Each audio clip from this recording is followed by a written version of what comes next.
والصلاة والسلام على سيد الأنبياء والمرسلين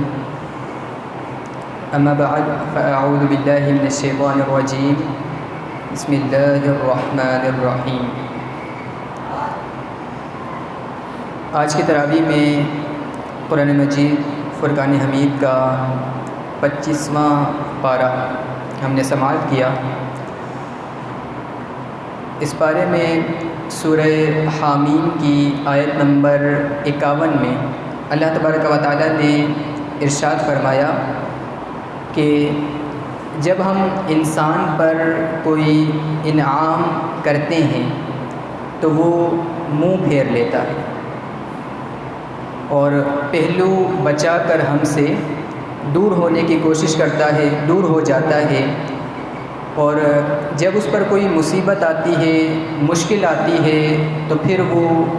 دعائیں کرنے لگ جاتا ہے۔ یعنی اللہ تعالیٰ کی ذات سے وہ خود غرضی اور ذاتی منفعت پر مبنی تعلقات قائم کرتا ہے، مگر اللہ تبارک و تعالیٰ کے جو احکامات ہیں وہ ان احکامات کو فراموش کر دیتا ہے۔ ہمارے ہاں بھی یہ ایک رواج بن گیا ہے کہ جب 9-10 کے بچوں کے پیپرز آتے ہیں، انٹر کے پیپرز آتے ہیں، تو طلباء جو ہیں وہ سارا سال تو نماز نہیں پڑھتے، لیکن امتحان کے دنوں میں وہ نمازی بن جاتے ہیں۔ تو ایسا نہیں کرنا چاہیے، اس وقت اللہ یاد آ جاتا ہے تو ہر وقت ہی رب کو یاد کرنا چاہیے۔ تو رب یہی فرما رہا ہے کہ اگر تم اس وقت یاد کرتے ہو، اس وقت آتے ہو، تو پھر تو یہ خود غرضی کا رشتہ ہو گیا، یعنی نفع لینے کے لیے آ گئے، تو ایسا نہیں کرنا چاہیے۔ اس سے آگے پھر سورہ شورا شروع ہو جاتی ہے۔ شورا کا معنی ہے مشورہ کرنا، مشاورت کرنا۔ حضور نبی اکرم صلی اللہ علیہ وآلہ وسلم اپنے صحابہ کرام علیہم رضوان سے مشورہ فرمایا کرتے تھے، اور مشورہ کرنا حضور جان عالم صلی اللہ علیہ وآلہ وسلم کی سنت مبارکہ بھی ہے۔ کئی مرتبہ ایسا ہوتا کہ آپ صلی اللہ علیہ وآلہ وسلم اپنے صحابہ سے مشورہ فرماتے تو حضور کی رائے کچھ اور ہوتی تھی اور صحابہ کی رائے کچھ اور ہوتی تھی۔ تو اگر صحابہ کی رائے بہتر و مناسب معلوم ہوتی تھی تو پھر حضور جان عالم صلی اللہ علیہ وآلہ وسلم صحابہ کی رائے کو ترجیح دے دیا کرتے تھے، اس پر عمل پیرا ہونے کی کوشش کرتے تھے۔ اور یہ بڑی خاص بات ہے کہ دوسروں کی رائے کو ترجیح دیا جائے۔ یاد رکھیں کہ حضور کا جو علم ہے وہ وحی کے ذریعے ہے۔ نبی پاک صلی اللہ علیہ وسلم کا علم اللہ تبارک و تعالیٰ کا عطا کردہ ہے۔ کہتے ہیں کہ نبی پاک صلی اللہ علیہ وآلہ وسلم نے جنگ احد کے موقع پر صحابہ کرام علیہم رضوان سے مشورہ طلب کیا کہ حضور نے فرمایا کہ میرا تو ارادہ یہ ہے کہ ہم جنگ جو ہے وہ لڑیں گے اندر رہ کر، لیکن صحابہ کرام علیہ رضوان فرمانے لگے کہ حضور ہماری رائے یہ ہے کہ ہم جنگ اندر رہ کر نہیں لڑیں گے بلکہ باہر رہ کر لڑیں گے۔ اگر ہم جنگ اندر رہ کر لڑیں گے تو پھر کافر یہ سمجھیں گے کہ ہم ڈر گئے ہیں۔ جس طرح ہم غزوہ بدر میں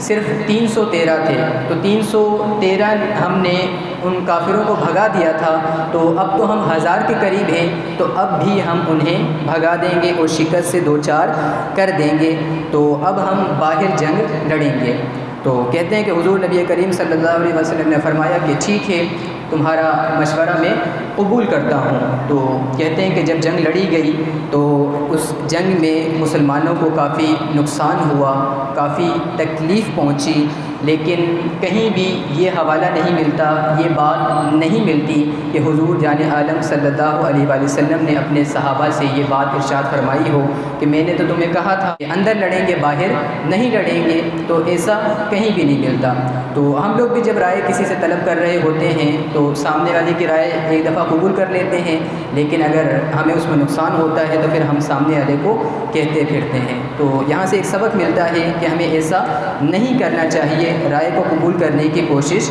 کرنی چاہیے، کبھی رائے اچھی ہوتی ہے اور کبھی اس میں نقصان بھی ہو سکتا ہے۔